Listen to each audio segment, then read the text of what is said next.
Mulai. Assalamualaikum warahmatullahi wabarakatuh. Waalaikumsalam warahmatullahi wabarakatuh. Selamat pagi. Salam sejahtera bagi kita semua. Apa kabar semuanya para peserta Diklat LMS di tahun 2021?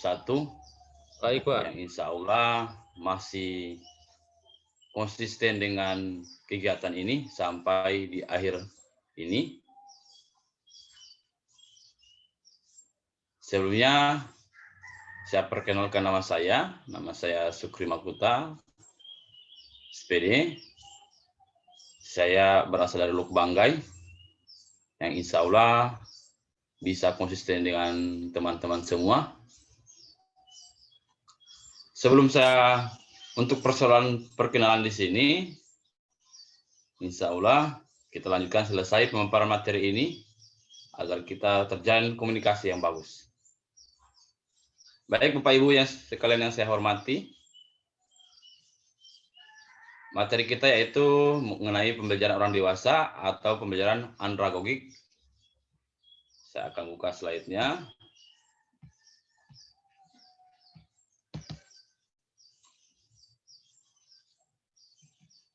Yaitu pendekatan andragogik. Kalau untuk pembelajaran peserta didik atau anak-anak yaitu pedagogik, sedangkan pendekatan andragogik yaitu pembelajaran orang dewasa atau andragogik. Berikut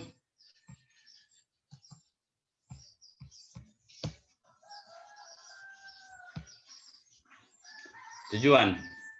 Yang pertama yaitu menjelaskan konsep dasar andragogik.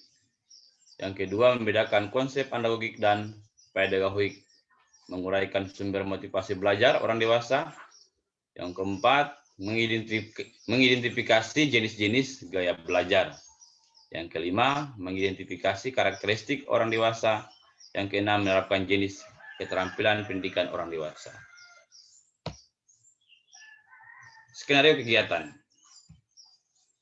Nah, skenario kegiatan di sini yaitu yang pertama itu pendahuluan, kemudian apa yang Anda sukai dan apa yang Anda tidak sukai, atau brainstorming.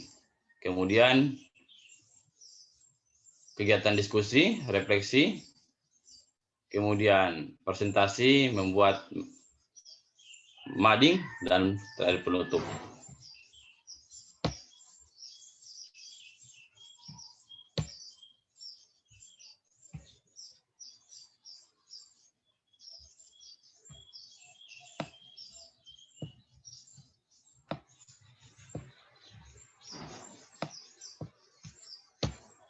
Berikut yaitu apa yang harus dimiliki pelatih orang dewasa. Yang harus dimiliki seorang pelatih orang dewasa yaitu mengenal karakteristik orang dewasa.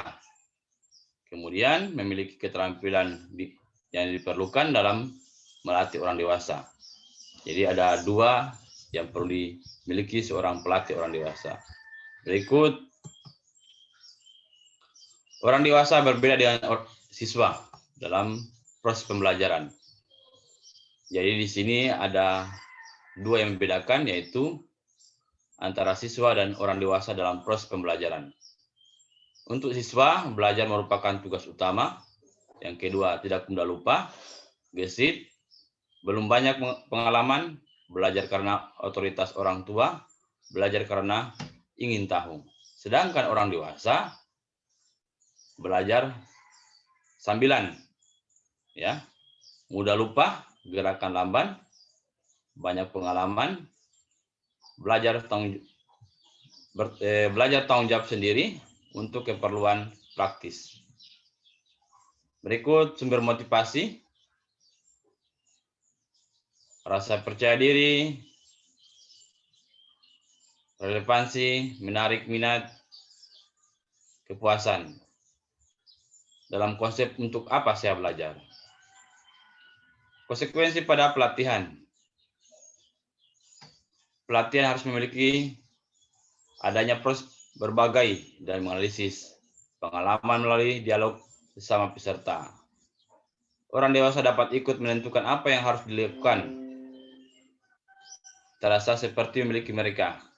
Kemudian, dirancang menemukan masalah dan memecahkannya. Orang dewasa memiliki identitas atau unik. Ketika bertambah tua, otak semakin banyak terisi. Atau orang bilang makin tua makin menjadi. Peta kognitif semakin kaya dan berbeda pada orang dewasa yang satu dengan orang dewasa yang lain. Konsekuensi pada pelatihan. Ajukan pertanyaan. Next ya. Ini orang dewasa bukan botol kosong, ya. Sama halnya pepatah mengatakan makin tua makin menjadi. Mungkin saya tidak jelaskan lebih panjang persoalan ini. Insya Allah kita kembangkan pada proses pertanyaan supaya kita lebih mengenal antara saya dengan Bapak Ibu. Demikian, wassalamualaikum warahmatullahi wabarakatuh. Silakan Bapak Ibu, saya berikan waktu untuk bertanya.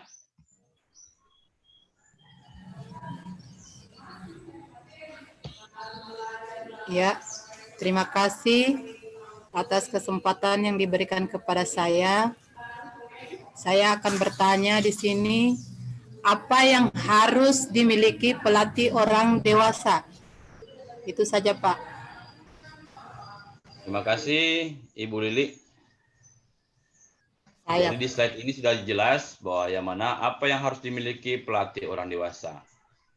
Yang harus dimiliki pelatih orang dewasa yaitu mengenal karakteristik orang dewasa. Yang kedua, memiliki keterampilan yang diperlukan dalam melatih orang dewasa. Demikian itu yang perlu saya sampaikan sama Ibu Lili. Mungkin teman lain ada yang bisa bertanya lagi? Saya berikan waktunya.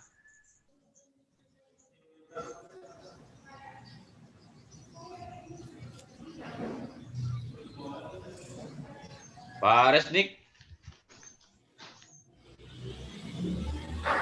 Pak, tadi Ibu Fatma.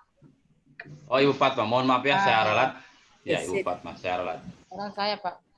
Iya. Saya tanyakan, Pak, dari materi Bapak tadi, saya akan tanyakan perbedaan pembelajaran siswa dan orang dewasa, Pak. Itu Oh, saja iya. pertanyaan. Terima kasih. Jadi perbedaan pembelajaran siswa dan orang dewasa di sini saya sudah tampilkan tadi slide-nya dan sekarang Pak saya jelaskan kembali, yaitu yang pertama untuk siswa belajar merupakan tugas utama, sedangkan orang dewasa belajar sambilan, ya. Kemudian tidak mudah lupa, ya, karena instingnya masih kuat, sedangkan orang dewasa mudah lupa. Kemudian lebih gesit, sedangkan orang dewasa gerakannya lamban. Kemudian belum banyak pengalaman, sedangkan orang dewasa lebih banyak pengalaman atau banyak makan asam garam, ya, kata orang Palu bilang, ya. Belajar karena otoritas orang tua, sedangkan orang dewasa belajar tanggung jawab sendiri. Berikut belajar karena ingin tahu, sedangkan orang dewasa untuk keperluan praktis. Demikian penjelasan saya. Gimana Ibu? Ya, makasih Pak. Ya. Jawabannya. Itulah ulasan singkat dari saya tentang pembelajaran andragogik. Insya Allah bermanfaat bagi kita semua, terutama bagi saya sendiri sebagai pemaparnya. Lebih dan kurangnya saya mohon maaf. Billahi fisabilillah, wassalamualaikum warahmatullahi wabarakatuh. Selamat pagi. Waalaikumsalam warahmatullahi wabarakatuh.